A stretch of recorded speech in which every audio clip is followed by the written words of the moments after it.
Wow. It's been 10 days since I turned on this phone, so it's actually very weird to actually handle an electronic device and to be plugged back into the matrix, so to say.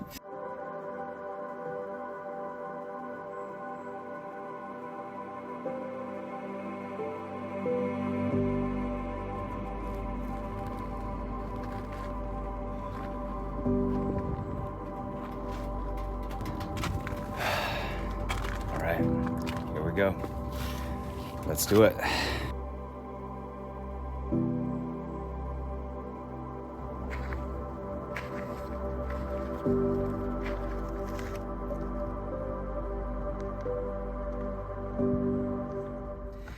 So just got back into the car from the Vipassana meditation retreat, silent meditation retreat, where I did not talk for over a week and meditating for 12 hours a day, waking up at 4 a.m., going to sleep at 9, and got this really bad mustache, and this is why, we gotta shave.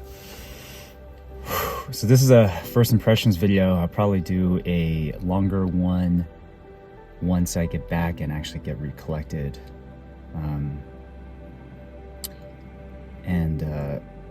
Wow, I'm floored. This meditation course, not a retreat, actually, it's a course, because you're taught a particular way of meditation that really gets into the depths of your mind at the sensory level, right? The sensation level.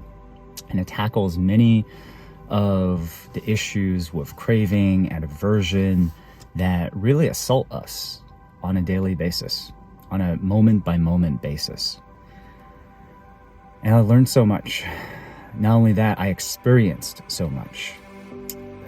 What I realized is that something like this is not a textbook understanding, a textbook learning of Eastern philosophy or a meditation technique, but it is actually, it has to be experienced. It has to be done in order to actually feel it, right?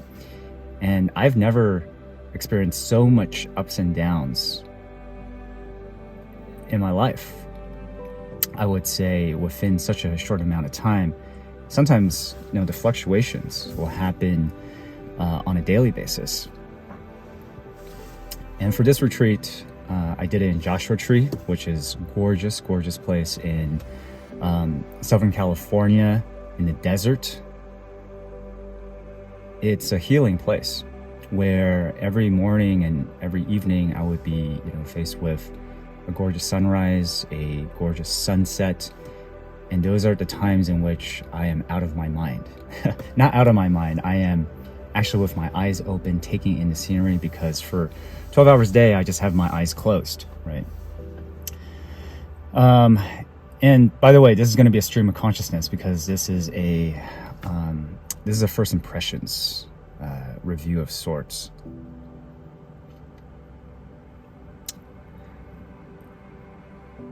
Everybody who was on the course, about 50 people, we all came from, our different stories, our different paths in life, many walks of life.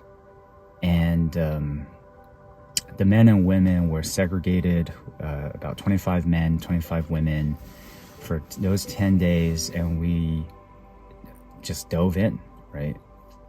And I experienced things that I have never before seen or done, and I realized that I started understanding the nature of the mind, or at least my mind, is that thoughts are occurring on a momentary basis all the time.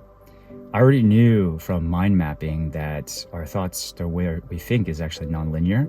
I had no idea that they could flare up in such random ways, to the extent that there are certain times where I would be meditating and, I'm not counting, but what felt like over 100 thoughts would emerge, would surface within an hour session, to the extent that, you get so deep into these visions that it's sometimes hard to tell what is reality, what's a dream. So that was definitely a trip. I came out of this with much more clarity around what I want to do with my life in the next couple of years, at least, who I want to become. And it was generally very, very additive and very positive.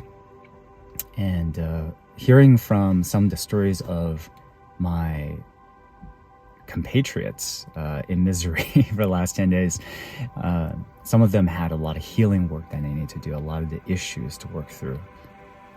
Fortunately, I'm always actively facing my issues. I've worked through a lot in the last 2 years. Stoicism, journaling, poetry has all worked out really well for me. So this time it was less about the issues, more about figuring out what is it that I want to do with my life. The thing that really inspired me is actually Goenka, N. Goenka, who taught this course, who actually passed away, I believe, in 2013, but all his videos, all his discourses were played during the day, throughout the day, as if he were teaching it still. I'm very inspired by him as a teacher, by his goodwill, by his wisdom, by his ability to actually convey these ideas in a very practical fashion to help people, right?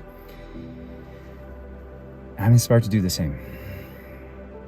And I think the thing that I want to do is through teaching more mind mapping, funny enough, but a lot of the theoretical components of why that works has really solidified.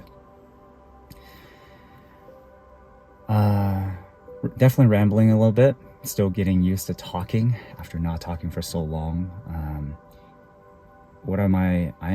I'm kind of concerned, actually. I'm very concerned about going back to modernity, going back to the city with all the stimulation. I've really realized through this experience the importance of solitude. That when you're alone, when you're quiet, when you're not full of the stimulation of digital devices, of people chatter, of everything around you, right? The city noises. Your observation really goes through, your ability to observe really goes through the roof. The introspection is there. The ability to really know who I am, who I want to become, what I want to do becomes much more solidified and clear, right? And I hope that I'm able to retain that as I go into daily life. Back into the noise, back into the matrix. So, I think this has been one of the hardest experiences of my life, and even harder than the 2-week wilderness survival course that I did in 2019. That was all external. This was all internal, right? A lot of work was done. But yeah, very much worth it though. Some of the most important things in life, the most meaningful things in life are difficult. So this one definitely kicked my ass in so many ways. And this drive is also going to kick my ass. So Joshua Tree is about 8.5 to 9 hours from San Francisco, so I got a long drive ahead of me. Yeah, that's all I want to say for now. I did cheat a little bit by bringing a notebook, a mind mapping notebook and a pen, because as a mind mapper, I couldn't help myself to have this opportunity to explore my mind, literally wander around in it for like 10 days, right? And there is nothing more chaotic than the mind itself. Therefore, to bring the tool to organize chaos, very suitable, very, very suitable. Anyways, I will share my more collective thoughts once I get back and when the dust settles a little bit. Otherwise, yeah, I'll see you guys soon. Wish me luck.